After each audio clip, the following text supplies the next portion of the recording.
पाठ 17 गौशाला। रामवृक्ष बेनीपुरी माटी से जुड़े रचनाकार हैं। प्रस्तुत रेखाचित्र में उन्होंने एक ऐसे श्रमिक का वर्णन किया है जो सदैव दूसरों की सेवा में तत्पर रहता है। जवानी के दिनों में श्रमिक अक्कल ने समय असमय सबकी मदद की, विशेषकर रामफल की। लेकिन बुढ़ापे में इस श्रमिक को रामफल सहित सबने बेसहारा छोड़ दिया।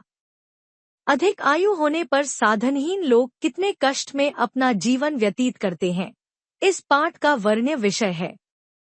रचनाकार बेनीपुरी जी ने अपनी इस सजीव और भावुकता भरी रचना में समाज के गरीब तबके और साधन संपन्न व्यक्ति की अवसरवादिता का यथार्थ चित्रण किया है। आइए पाठ को पढ़कर जानते हैं। उस दिन रिमझिम रिमझिम वर्षा हो रही थी। आज स्कूल नहीं जाना होगा। गुरुजी की उस हरिहरी खजूर की छड़ी से ही छुट्टी नहीं मिली। कभी आंगन में जाकर नाचूंगा, नहाऊंगा, कभी पानी के बुलबुलों से खेलूंगा, खुश होऊंगा और उसके बाद गर्मागर्म खिचड़ी खाकर काकी की गोद में सो जाऊंगा। किंतु उस वर्षा में भी देखा, गांव के रामफल काका कीचड़ से सने, सिर पर छाता ओढ़े लेकिन ज्यादातर भीगते बने जा रहे हैं।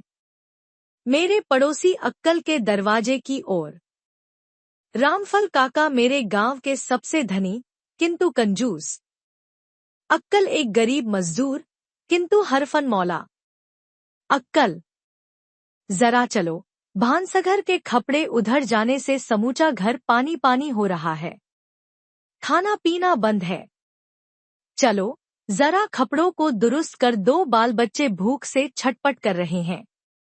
मेरी तबीयत ठीक नहीं, माफ कीजिए, तबीयत अच्छी होती तो हुकुम सिरमाथे पर। अक्कल रामफल काका का काम प्रायः ही करता, किंतु उसे सबसे ज्यादा तो इस बात से चिढ़ थी कि कंजूसी के मारे अच्छे दिनों में ये घर दुरुस्त नहीं कराते और इस आफत में जान लेने आए हैं, जैसे गरीब की देह देह नहीं। और उसे सर्दी लग गई थी, वह रह रहकर खांसता था। यह बात तो हम पड़ोसी जानते ही थे, किंतु रामफल काका के साम दाम दंड भेद के सामने उसे झुकना ही पड़ा। फटी काली कंबली ओढ़े अक्कल को मैंने रामफल काका के पीछे पीछे जाते देखा।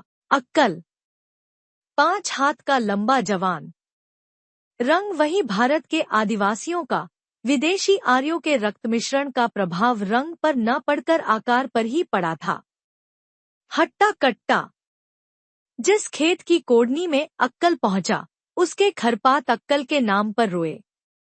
उसकी कुदाल क्या थी परशुराम और बलराम के कुठार और हल की खिचड़ी।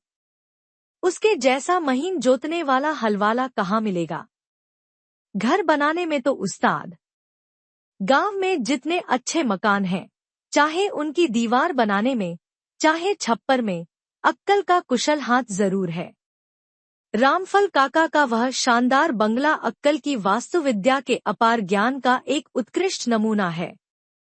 अपने इन गुणों के चलते अक्कल मजदूर होकर भी काफी खुशामदे पाता था, पैसे भी। उसके 2 बेटे और एक बेटी थी।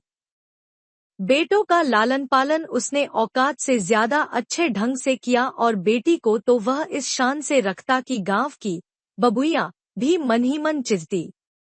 अक्कल की उदारता की चर्चा होती।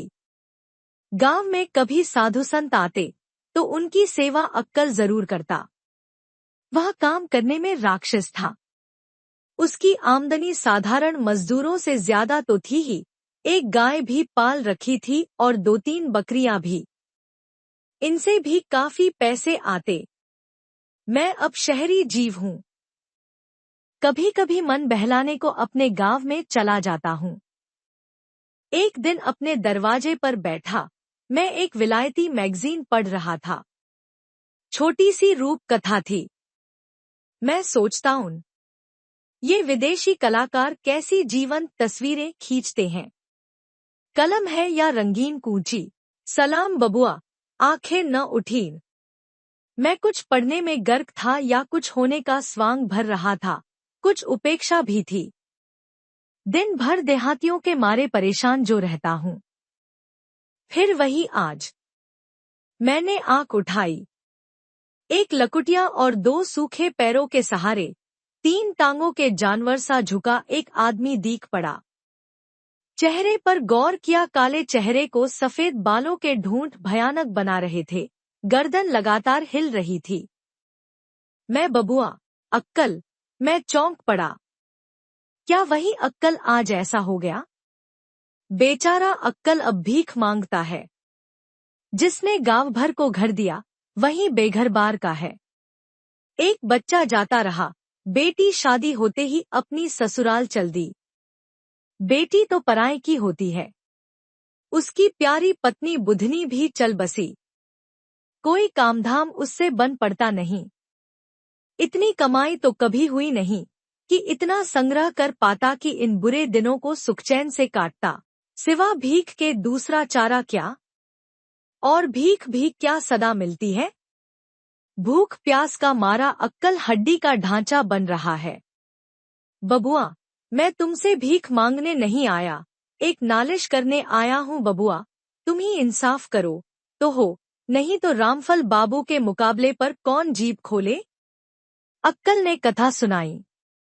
किस तरह जिंदगी की उठान के समय उसने अपनी पूरी शक्ति रामफल बाबू की मजदूरी में दी। किस तरह उनकी कितनी ही पड़ती जमीन को उसने हरा भरा खेत बना डाला। किस तरह उसने उनके ये मकान बनाए।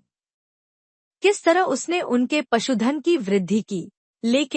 लेकिन और बातें जाए जहन्नुम में, अक्कल के साथ आज एक महान अन्याय किया गया था। जाड़े के दिन न घर न कपड़ा। रामफल काका के दरवाजे पर एक बड़ा घूर लगता है। बेचारा अक्कल दिन भर भीख मांगता, रात में उनके पुआल के टाल में घुसकर सो जाता और जब कभी जाड़ा लगता उनके घूरे में जाकर आग तापता। किंतु आज रामफल काका ने उसे वहां से निकाल दिया है। क्यों? क्योंकि वह रात भर ताप कर आग खत्म कर देता है। बाबू, जिंदगी भर उनकी सेवा की। इस बुढ़ापे में खाना पीना, कपड़ा लत्ता घर दुआर देने से तो रहे, क्या घूरे की आग से भी मुझे महरूम किया जाना चाहिए? यह थी उसकी दलील। मैं क्या जवाब देता? मेरी आंखों में बचपन का बरसात वाला वह दृश्य नाच उठा।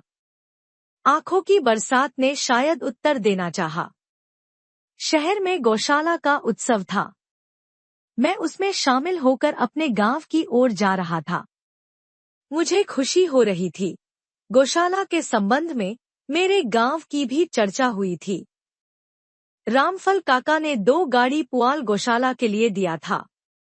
गौशाला के मंत्री ने इसका उल्लेख किया था।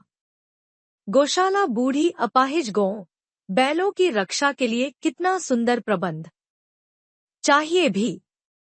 भला जिन गौओं ने हमें जिंदगी भर दूध और बछड़े दिए, जिन बैलों ने अपनी हड्डियां घुलाकर जमीन को जरखेज बनाया, उनके बुढ़ापे का तो कोई प्रबंध होना चाहिए। गौशाला मनुष्य की मनुष्यता का एक सुंदर प्रतीक। यूं ही साइकिल सरसराता सोचता चला जा रहा था कि रास्ते में झुके एक आदमी की सूरत दीख पड़ी। यह अक्कल। कहाँ चले अक्कल? गांव में अब गुजर नहीं होता बबुआ। जा रहा हूँ, कहीं मांग मांग कर खाऊंगा और राम नाम लेते। अक्कल अपने गांव को सदा के लिए छोड़कर जा रहा है। कहाँ? जहाँ कहीं भी उसे पेट के खड्ड के लिए एक मुट्ठी अन्न और इस शरीर के लिए 3 हाथ जमीन मिल जाए। मनुष्य ने बूढ़े पशुओं के लिए गौशालाएं बनवाई, किंतु बूढ़े मनुष्यों के लिए?